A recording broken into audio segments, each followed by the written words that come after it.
कमाटीपुरा बोले तो red light, मन को मारता तन है तो तन को मारता मन। अंग्रेजों के जमानों से किसी को जबरन और अनैसर्गिक तरीके से व्यापार जो कराते हैं उनके लिए।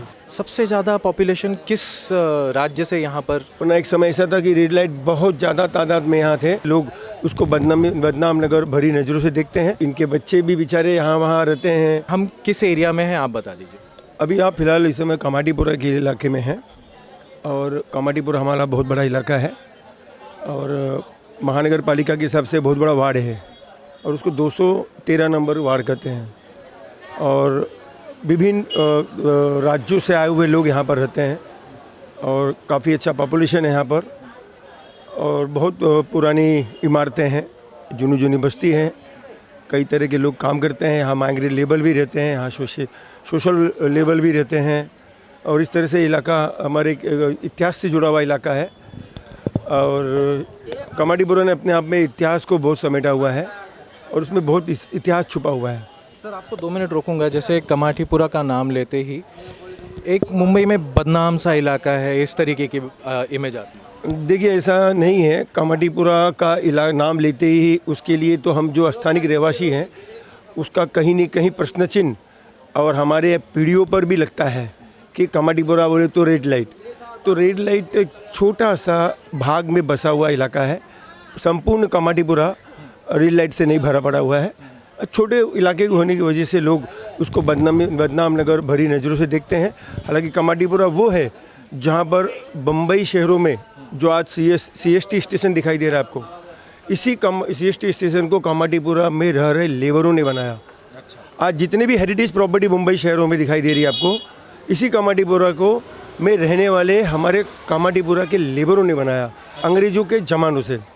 जी, आप जो हिस्ट्री की बात कर रहे थे यही जुड़ी हुई हिस्ट्री है? जी, बहुत पुरानी हिस्ट्री है। यहाँ पर बहुत सारी कुल देवियाँ हैं। हमारे यहाँ कुचम्मा देवी हैं, शीतला देवी नाम से उनको पहचाना जाता है, जो 250 वर्ष जूनी टेम्पल है यहाँ पर और कई मंदिर हैं, कई मस्जिद हैं और यहाँ पर हिंदू, मुस्लिम और हर राज्य से आए हुए लोग, चाहे यूपी का हो, राजस्थान का हो, साउथ का हो, मद्रास से हो, गुजरात से हो, हर राज्य से, आंध्रा से हो, तेलंगाना से हो, हर राज्य से लोग यहाँ पर रहते हैं अपना गुजर बसर करने के लिए और काफ़ी स्थानिक लोग भी यहाँ पर रहते हैं। यहाँ पर कम से कम 55,000 मतदाता हैं। सर इससे पहले कि आगे बढ़ें आपका थोड़ा सा परिचय चाहूँगा हमारे दर्शकों के लिए। जी, मेरा नाम किशोर तिवारी है और मैं इसी कमाटीपुरा में, जहाँ हम खड़े में यहाँ नहीं रहता, मैं उस तरफ रहता हूँ क्योंकि कमाटीपुरा में भी कई रोडों में बटा हुआ है। MR road, Shankar Bhupala road, Parshuram Pipala road, Shukla street road, Chandramani Buddhihar Marg और ऐसे अनेकों रोडों से ये भरा पड़ा हुआ है। तो मैं उस तरफ रहता हूँ और यहाँ पर तो मैं हमेशा लोगों की सेवा के लिए, सहयोग के लिए, मदद के लिए आता हूँ। आप यहाँ पर सोशल वर्क कर रहे हैं? जी, मैं संपूर्ण कमाटीपुरा में ही नहीं, पूरे मुंबई के लिए सोशल वर्क के लिए खड़ा रहता हूँ। सर ये जो पर्टिकुलर गली है यहाँ पर एक अलग सा पहचान है इस गली की दिख रही है। यहाँ पर लोगों के, आप क्योंकि यहाँ पर लोगों के हेल्प करते हैं, सोशल वर्क करते हैं, यहाँ पर लोगों की क्या समस्याएं हैं? देखिए ऐसा है कि यहाँ पर तो लोगों की एक ही समस्या है कि ये जो मैं जिस इलाके में खड़ा हूँ, हालांकि ये देवदासी इनको कहा जाता है। हमारे महाराष्ट्र राज्य में भी इनको देवदासी का दर्जा दिया गया है और देवदासियों की अपनी अपनी मजबूरियाँ हैं। ये मजदूरी ही जो इनकी मजबूरी है, कई हालात से घिरे हुए होते हैं, कोई दुख में होता है, कोई तकलीफ़ में होता है, कई मुसीबत को झेलने के बाद जो औरत, जो महिला इस लाइन में है वो कहीं खुशी से नहीं होती हैं। कहीं न कहीं कहते हैं ना कि मन को मारता तन है तो तन को मारता मन। तो ये हालात इनके सामने हैं और कई सारी दिक्कतें हैं। इनका गुजर बसर अच्छा नहीं है और इनके बच्चे भी बेचारे यहाँ वहाँ रहते हैं। मजदूरी और मजबूरी ही इनकी सबसे बड़ी समस्या है और दूर दराज गाँव से आते हैं, पिछड़े इलाकों से भी आते हैं और ये रेड लाइट जो इलाका है कमाटीपुरा अब तो बहुत ही न के बराबर हो गया है, ख़त्म हो गया है समझ लीजिए। वरना एक समय ऐसा था कि रेड लाइट बहुत ज़्यादा तादाद में यहाँ थे, लेकिन अब गिने चुने लोग रह गए हैं और इसलिए रह गए हैं कि एक ही उम्मीद से कि कमाटीपुरा का विकास होगा, कमाटीपुरा का पुनर्विकास होगा। इसी वजह से ये थोड़े बहुत यहाँ पर रुके हुए हैं, वरना ये भी आने वाले दिनों में नहीं रहेगा। सर जैसे कि आप कह रहे हैं कि भारत के विभिन्न क्षेत्रों से, विभिन्न राज्यों से यहाँ पर आए हैं, सबसे ज़्यादा पॉपुलेशन किस राज्य से यहाँ पर जो देवदासियों का काम कर रही हैं यहाँ पर? देखिए ऐसा है कि पहले तो पूर्व इतिहास में जाऊँ तो पहले नेपाल के लोग भी थे, कर्नाटक के लोग भी हैं, पश्चिम बंगाल के लोग भी हैं, अभी तो नेपाल के लोग कुछ कम हो गए, थोड़ा सा कर्नाटक के लोग कुछ हैं और पश्चिम बंगाल के लोग इसमें ज़्यादा अधिक संख्या में पाए जाते हैं।